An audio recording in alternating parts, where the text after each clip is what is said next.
Welcome back to my channel. My name is Oumaima. Today's video will be a book recommendations video in which I will be recommending to you my favorite nonfiction I have ever read. I have a variety of topics that these books cover. Let's just get started.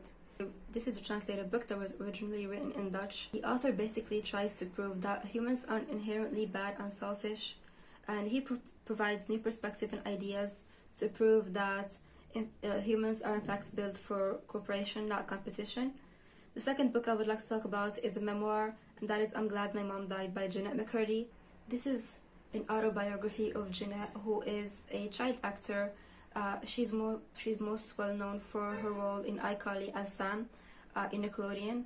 I did not grow up watching Nickelodeon, but I was aware of iCarly, the show. In her book, she talks about being a child actor in Hollywood, her relationship with her mother, and how that led to her relationship with her body, and her eating disorders and mental struggles and drug abuse.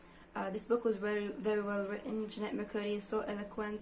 I highly recommend this book. Next one I want to talk about is Sex Matters: How Male-Centered Medicine Endangers Women's Health by Alyson J. McGregor. Alyson J. McGregor talks about the fact that male symptoms are seen as the default, and any other symptoms that aren't the default are not properly diagnosed. The author talks about these disparities in depth, and she also gives suggestions on what you can do about it.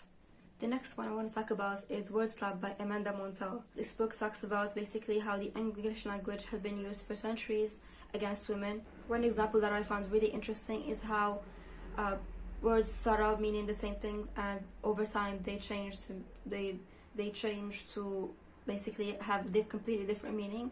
And for example, the word master and mistress started out both meaning the same thing. Now the word mistress is someone who has an affair with a married man, while the word master kept its meaning. And I found that very interesting. There are many instances like that in this book, and it's very interesting and eye-opening. The next book I want to talk about is Made in China by Amelia Pang. This book starts off with this woman who goes through her garage. She finds Halloween decorations. She opens a package and an SOS letter comes out. She tries to figure out how that package was made, and under what conditions, who wrote that letter.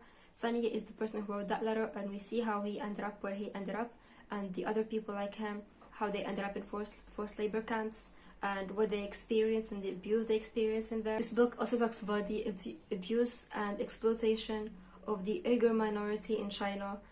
This is an eye-opening book, and it definitely sheds a light on the true costs of the cheap goods. The next one I have is RADIUM Girls: The Dark Story of America's Shiny Woman by Kate Moore.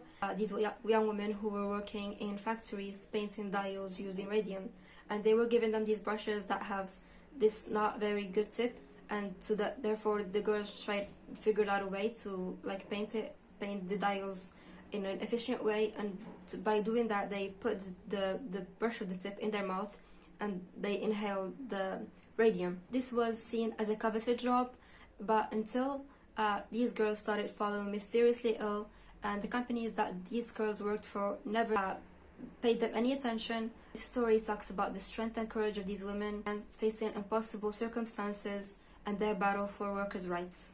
The next one is Invisible Women: Data Bias in a World Designed for Men, and by Caroline Criado Perez. This book talks about unconscious bias. It's not about men deliberately putting women in a disadvantage.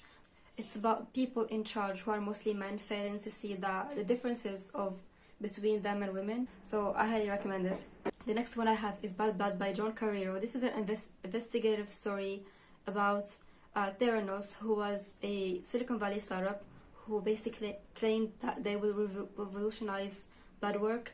You only need one drop of blood, and it will basically you don't have to take vials of blood in order to get your blood work done. We see how Elizabeth Holmes scammed all these people to invest in her project that doesn't even have a working prototype. This book reads so easily. It reads like fiction, because the things that happened are you don't really think that one person would be able to fool all of these people. The last book I want to talk about is Night by Elie Wiesel, which is an autobiography of Elie Wiesel, who was a teenager at the time of the Holocaust. He was taken to the concentration camps with his family, and you see his loss of the way he lost his family, the way he lost his innocence, and the horrors he faced in there. This was a very difficult book to get through. I don't even have the words to describe anything about this book, so I'm not even going to try, but I really recommend this book if you haven't read it yet. And these are all of the nonfiction that I have read and loved that I would recommend to anyone to read. Let me know what your favorite nonfiction is, and as always, see you next time.